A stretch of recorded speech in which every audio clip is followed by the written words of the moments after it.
Olá pessoal, graça e paz do nosso Senhor Jesus Cristo. Quero compartilhar com vocês uma pequena mensagem, uma pequena reflexão que Deus colocou no meu coração e eu espero que isso sirva de ânimo, de motivação e principalmente da presença do Espírito Santo na sua vida. Livro de 1 Reis, capítulo 3, versículo 9 e 10 diz assim: Dá, pois, ao teu servo um coração compreensivo para julgar a teu povo, para que prudentemente discirna entre o bem e o mal. Pois quem poderia julgar este grande povo? Estas palavras agradaram ao Senhor, por haver Salomão feito tal pedido. O livro de 1 Reis ele vai nos contar o reinado, a história do reinado de Salomão.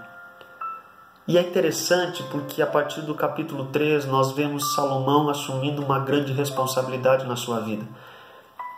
Salomão aqui ele é um menino, é um jovem cheio de sonhos, cheio de expectativas e se vê numa posição agora difícil porque a responsabilidade de governar a nação de Israel está colocada sobre as suas mãos.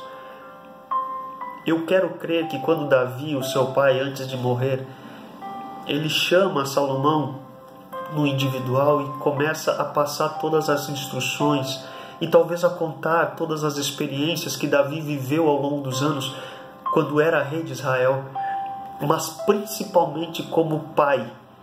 Ele dá a Salomão a instrução principal da sua caminhada. A Bíblia vai nos dizer que Davi era um homem segundo o coração de Deus.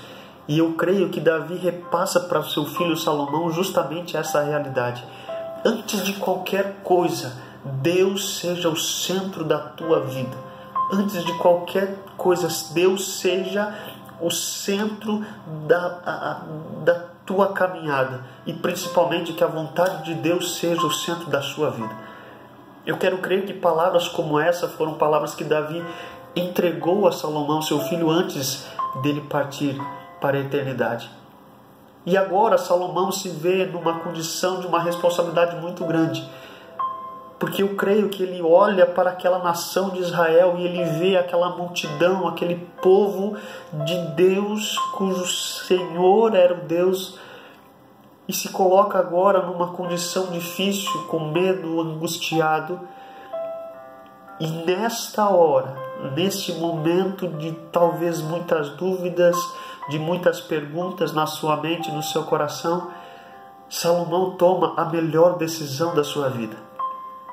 Ele ora, ele se apresenta diante de Deus em oração e ele pede para Deus dar a ele um coração sábio, um coração compreensivo, um coração que tenha na sua mente um coração preparado para agir corretamente à luz da palavra de Deus, segundo aquilo que o seu pai Davi viveu ao longo da história. É maravilhoso porque a Bíblia vai nos dizer que Salomão ele não pede riquezas, ele não pede a morte dos seus inimigos, não. Ele pede sabedoria, ele pede para Deus graça, ele pede para o Senhor entendimento, para que com prudência ele guie e governe o povo de Deus. E aí o versículo 10 ele vai nos dizer que esta decisão que Salomão tomou de orar a Deus, de pedir o que ele pediu, agradou ao Senhor.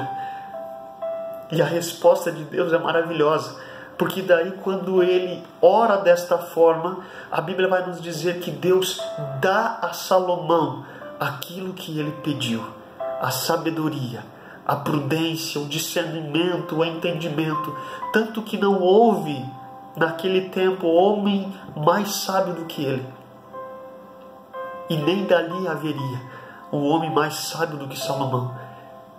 E o presente de Deus, e é por isso que Paulo vai nos dizer que Deus faz infinitamente mais do que pedimos ou pensamos, segundo o poder que opera em nós, é que até aquilo que Salomão não pediu, Deus concedeu a ele: riquezas, a morte dos seus inimigos e a prosperidade do reino. Tome a melhor decisão da tua vida, que nós possamos tomar a melhor decisão nas nossas vidas e entregar a Deus o nosso coração, a nossa caminhada, pedindo a Ele que Ele nos dê o entendimento necessário para continuar a nossa trajetória. E eu tenho certeza e fé que até aquilo que nós não pedirmos, o Senhor vai nos alcançar, porque Ele nos ama, porque Ele é bom o tempo todo, e o tempo todo o Senhor é bom. Fique com esta palavra para o relevo espiritual da sua vida, da sua família. Um grande abraço e que Jesus te abençoe.